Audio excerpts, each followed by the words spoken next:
Bonsoir chers amis, que la paix du Seigneur soit avec vous. Je suis très heureux une fois de plus de vous retrouver dans le cadre de notre émission. J'espère que la semaine a été une bénédiction, la semaine a été quelque chose de formidable pour vous.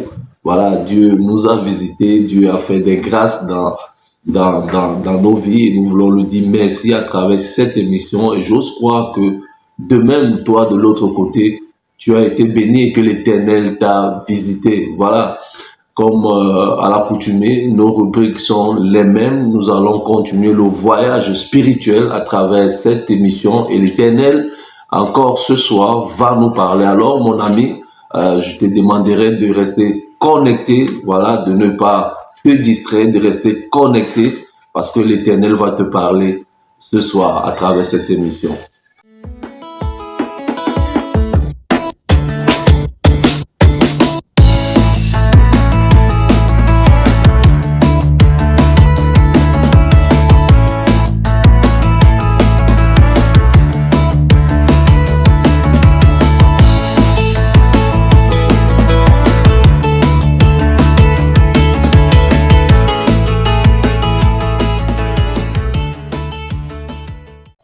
Oui, chers amis, nous sommes arrivés à la première rubrique de notre mission, la rubrique appelée Instant d'adoration. Et ce soir, nous avons vraiment la joie de recevoir un jeune talentueux qui chante pour la gloire de l'Éternel. Il a dédié toute sa vie à la mélodie, voilà, pour exprimer tout ce qu'il ressent à travers le chant. Voilà, je vous invite à le suivre. C'est Simon le Batas dans sa chaîne YouTube, voilà, Facebook, partout. Donnez-lui assez de force.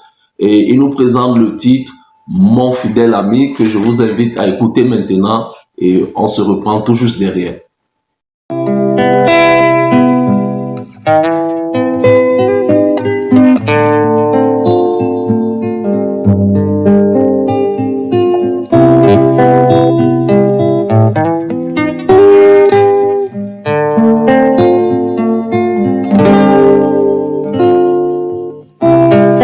Tant de fois que je t'ai offensé, il y a tant de fois que tu m'as supporté, il y a tant de fois que je t'ai blessé. Toi, Seigneur, tu m'as pardonné, mon fidèle ami, Jésus, tu es mon fidèle appui, Jésus, mon fidèle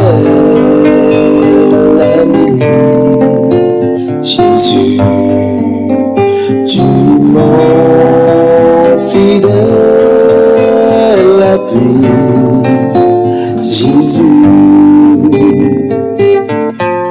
dans le sein, chante au Seigneur.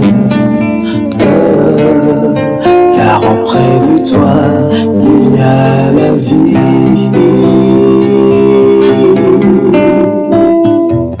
Tu m'as pardonné de tous mes péchés. Tu demeures mon fidèle ami.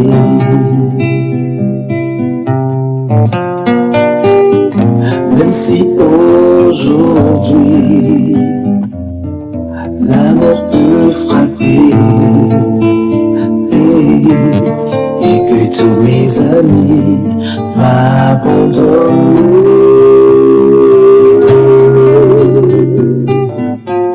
mais toi, Seigneur, tu ne m'abandonnes pas. Tu demeures mon fidèle ami. Mon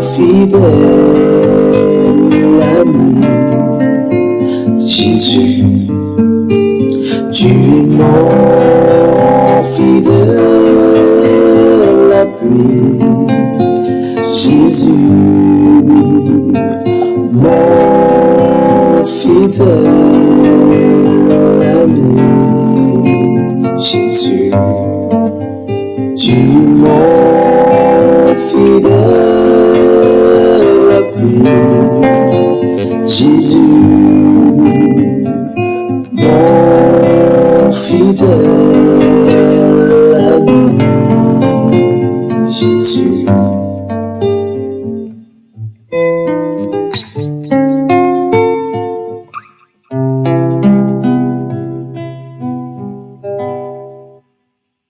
Oui, nous remercions Simon Lobatas pour cette mélodie, pour ce témoignage. Effectivement, Jésus-Christ est notre fidèle ami. Voilà, quel chant, quel message. Jésus se présente comme le meilleur ami, le fidèle des fidèles. Voilà, nous passons comme ça à une autre rubrique, la rubrique appelée Graines de sagesse.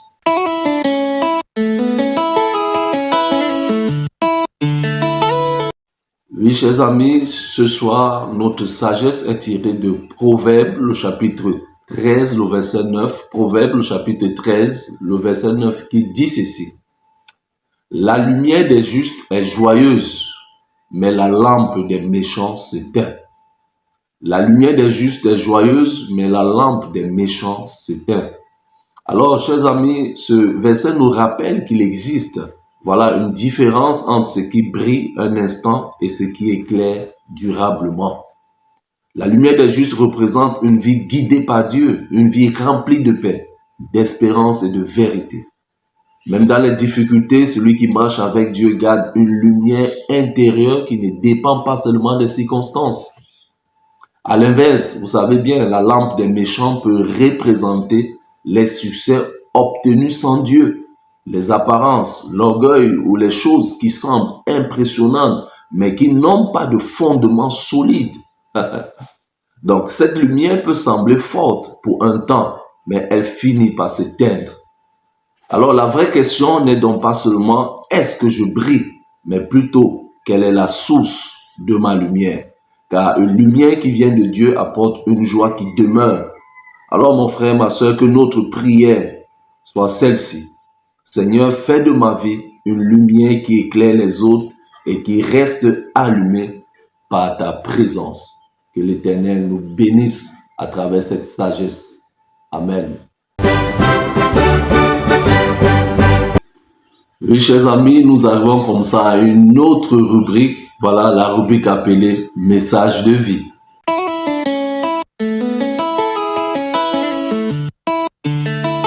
Que la paix du Seigneur soit avec toi, mon frère. Que la paix du Seigneur soit avec toi, ma soeur. Ce soir, nous allons parler d'un sujet très important. Voilà, dans le cadre de notre rubrique « Message de vie », nous allons partager la nourriture spirituelle et, comme je le dis, ceux qui aiment bien les titres de sermons, voilà, le titre de ce soir, c'est « Nous nous glorifions même dans les afflictions ». Nous nous glorifions même dans les afflictions. Vous l'avez bien compris, nous sommes dans Romains, le chapitre 5, le verset 3. La Bible dit « Bien plus, nous nous glorifions même des afflictions, sachant que l'affliction produit la persévérance. » Voyez-vous, chers amis, en 2010, 33 mineurs chiliens se sont retrouvés piégés à près de 700 mètres sous terre après l'effondrement de leur mine. Et l'histoire nous dit que pendant 69 jours, ils ont vécu dans la peur, ils ont vécu dans l'obscurité, sans savoir s'ils verraient même un jour les membres de leur famille. Pourtant, lorsque les secours les ont finalement remontés à la surface, plusieurs, n'est-ce pas, d'entre eux ont déclaré que cette épreuve avait transformé leur vie, que cette épreuve les avait transformés. Ils avaient appris la solidarité, ils avaient appris la patience, ils avaient appris la foi et la valeur de chaque instant. Oh, chers amis, vous savez, c'est une histoire réelle qui s'est passée en 2010 en Chili. Vous savez, personne ne choisit d'être enfermé dans une mine. Personne ne désire souffrir, personne ne désire la souffrance dans ce monde. Mais parfois, c'est dans les profondeurs, je pourrais dire même dans les profondeurs des mines, que Dieu façonne les plus grandes victoires. Vous savez, l'apôtre Paul vraiment nous surprend lorsqu'il écrit que nous nous glorifions même dans les afflictions. Voilà. Comment peut-on se réjouir dans la souffrance? Ça peut étonner quelques-uns. Comment peut-on se réjouir dans les afflictions? Est-ce une contradiction de sa part? Est-ce du masochisme spirituel? Ce sont des questions que les gens peuvent se poser ou que nous pouvons nous poser. Ou bien l'apôtre Paul ici révèle un secret que beaucoup ignorent.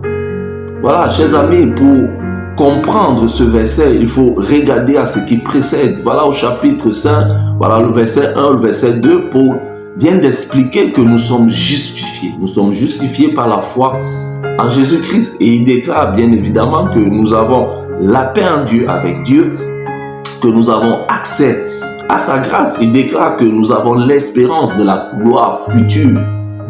Alors, chers amis, ce n'est qu'après avoir établi ces vérités qu'il va ajouter que bien plus nous nous glorifions, même dans des afflictions. Donc, autrement dit, l'apôtre Paul ne dit pas que la souffrance est agréable. Il ne peut pas le dire parce que la souffrance n'est pas agréable. Mais il dit que parce que notre avenir est assuré en Christ, même les épreuves ne peuvent plus détruire notre espérance. Alléluia. Donc, le chrétien ne se réjouit pas de la douleur. Non, le chrétien ne peut pas et ne se réjouit pas de la douleur elle-même, mais de ce que Dieu accomplit à travers même cette douleur. Pourquoi Paul peut-il parler ainsi? Voilà, Paul, voilà, vous connaissez que c'est quelqu'un qui n'ignore pas la souffrance. C'est quelqu'un qui a vécu toute sa vie, je pourrais le dire comme ça sans me tromper, dans la souffrance. Donc il le dit en connaissance de cause, lui qui a connu les fouets, lui qui a connu les injures, lui qui a connu la prison, les fleurs, les persécutions. Voilà, il écrit ce verset avec les cicatrices même de son corps lorsqu'il dit nous nous glorifions dans les afflictions. Voilà, il parle avec l'expérience qu'il a vécue. Il parle avec son histoire, il parle avec tout ce qu'il a traversé. Nous nous glorifions dans les afflictions. Nous nous glorifions même dans les afflictions. Il le dit, il sait que Dieu ne gaspille jamais une larme versée pour ses enfants. Donc l'apôtre Paul le dit avec ce qu'il a vécu. Vous savez, les afflictions produisent quelque chose. Paul explique une chaîne extraordinaire. Quand vous allez à la suite, n'est-ce pas, des versets, il dit que ces afflictions-là produisent la persévérance. La persévérance elle-même va produire, n'est-ce pas, la victoire dans l'épreuve. Voilà, la persévérance, elle va produire la victoire dans l'épreuve. Vous savez, le caractère se construit lorsque nous restons fidèles malgré les tempêtes. Les versets continuent en disant que cette victoire produit l'espérance. Pourquoi? Parce qu'après avoir vu Dieu agir une fois, après avoir vu Dieu se manifester une seule fois, nous apprenons à lui faire confiance pour la suite. Vous savez, Dieu utilise nos épreuves comme une école. Donc, le problème, ce n'est pas l'affliction. Le problème est souvent notre manière de regarder aux afflictions. Parce que nous voyons beaucoup plus la tempête, alors que Dieu, lui, il voit la personne que nous deviendrons dans les tempêtes. Dieu, lui, voit la personne que nous deviendrons dans la tempête. Mais nous, avec nos yeux humains, avec nos faiblesses, nous regardons toujours à la tempête, nous regardons toujours à la souffrance. Oh, chers amis, c'est une vérité difficile, mais la vérité, elle est libératrice. Parce que le christianisme ne promet pas une vie sans souffrance. C'est une réalité. Matthieu, le chapitre 16, verset 33, la Bible est claire.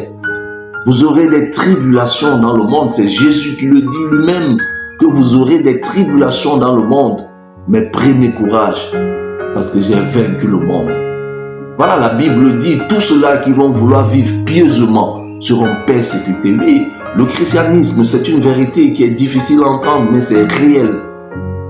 Nous ne pourrons pas vivre dans ce monde sans tribulation. Nous, en tant qu'enfants de Dieu, nous ne pourrons pas vivre sans connaître les tempêtes, sans connaître ses souffrances. Voyez-vous, mais Dieu promet quelque chose de grand. Dieu promet quelque chose de grand. Il promet sa présence dans les souffrances. Alléluia. Il promet qu'il te tiendra toujours la main, même quand tu traverseras le désert. Alors, lorsque tout semble s'écouler, Dieu lui continue à travailler dans ta vie, mon ami. Dieu continue à travailler dans ta vie parce qu'il veut façonner ce qui est à l'intérieur de toi. Parfois, Dieu calmera la tempête. Il calmera la tempête comme il a fait avec les disciples. Alors qu'ils sont dans une barque, la tempête surgit, les disciples paniquent, ils commencent à paniquer, ils ont peur. Mais Jésus, il dort. Jésus dort, il est derrière. Et il observe tout ce qui se passe. Et quand il se lève, il calme la tempête. Et les disciples sont pris de panique. Ils disent, c'est quel homme que même les tempêtes, les vents obéissent. Oui, parfois Dieu va calmer la tempête dans ta vie, mais parfois il va calmer son enfant dans la tempête.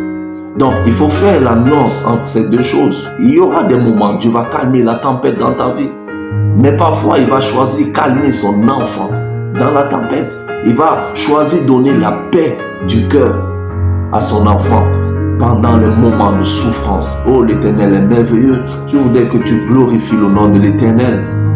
Parce que tout ce qu'il fait est bon, tout ce qu'il fait est merveilleux. Souvent, c'est dans ce moment que nous découvrons également la fidélité profonde de notre Dieu. Alors, mon ami Paul t'invite à regarder les afflictions avec les yeux de la foi. Vous savez, elles ne sont pas toujours vraiment une punition, il faut le dire, elles ne sont pas toujours une punition. L'affliction n'est pas la fin aussi de ton histoire, il faut le comprendre ainsi. Ce n'est pas la fin de ton histoire, ça peut être même le début de quelque chose de grand dans ta vie. Alors que l'Éternel, n'est-ce pas, te bénisse et que l'Éternel te fortifie à ne pas laisser, n'est-ce pas, la souffrance voler la confiance que tu as la confiance que tu as mis en ton Dieu. Non, non, que l'Éternel fortifie, qu'il te fortifie et qu'il ne laisse pas que la souffrance vole cette confiance que tu as en lui. Qui ne laisse pas que la souffrance, que les réveils, que les afflictions t'éloignent de lui, n'est-ce pas, mon frère? Que l'Éternel te bénisse, ma soeur, que l'Éternel continue à te fortifier. Nous devons continuer la marche. Ensemble, nous irons loin. Que l'Éternel bénisse sa parole. Au nom puissant de Jésus. Amen.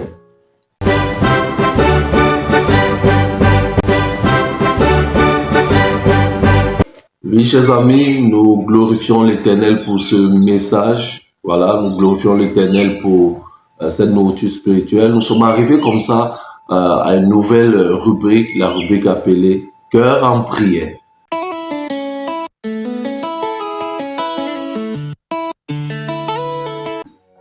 Chers amis, nous sommes arrivés à un moment où nous devons prier, nous devons parler avec notre Dieu. Et voilà, nous allons demander à Dieu ce soir de nous donner la force de rester optimiste, même quand il y a des souffrances, même quand il y a des difficultés. Il nous donne la force de regarder à la croix, de ne pas sombrer dans le doute, de ne pas sombrer tout court, parce que nous sommes en train de passer des moments difficiles. Parce que tout à l'heure, pendant le message, la Bible, c'est Paul qui dit qu'il se glorifie même dans les afflictions. Voyez-vous, quand vous lisez même Jacques, le chapitre 1, le verset 2 à 3, c'est Jacques qui dit, mes frères, regardez comme un sujet de joie complète les diverses épreuves auxquelles vous pouvez être exposés, sachant que l'épreuve de votre foi produit la patience. Donc, les apôtres étaient dans cette vision-là, d'être positif même quand tout allait mal. Et c'est ce que nous allons demander au Seigneur ce soir, qu'il nous donne cet esprit-là, que nous soyons positifs même quand tout va mal, même quand nous passons des moments difficiles, que nous soyons optimistes. Et cela va produire, n'est-ce pas, de la patience, cela va produire de la persévérance, cela va produire la victoire, comme nous l'a renseigné l'apôtre Paul. Alors, je te demanderai de prendre la position qui t'est préférable là où tu te trouves et que tu baisses la tête pour quelques minutes Nous allons prier notre Dieu. Éternel, notre Dieu, notre Père, nous voulons te bénir en ce soir. Car tu as été avec nous durant cette journée et tu nous fais grâce de nous retrouver au-devant de toi cette soirée. Notre Dieu, que ton nom soit glorifié parce que tu nous aimes et que tout ce que tu fais, c'est pour notre bien. Toute chose concourt bien de ceux qui aiment l'Éternel. Nous renseigne ta parole. Et ce soir, mes frères, mes soeurs et moi, nous venons encore à toi avec nos charges, avec nos fardeaux, les remettre au pied de ton trône de grâce, te supplier de nous décharger, te supplier, Seigneur, de nous libérer, de nous pardonner, te supplier de nous laver, Seigneur. Nous te supplions, Seigneur, de nous regarder comme tes enfants, parce que nous sommes l'œuvre de tes mains, nous t'appartenons. Voilà, comme des enfants qui ont fait des choses. Voilà, devant leurs parents, nous revenons à toi, implorer le pardon et te dire, Seigneur, et te dire, Papa, voici nos erreurs, voilà ce que nous avons fait.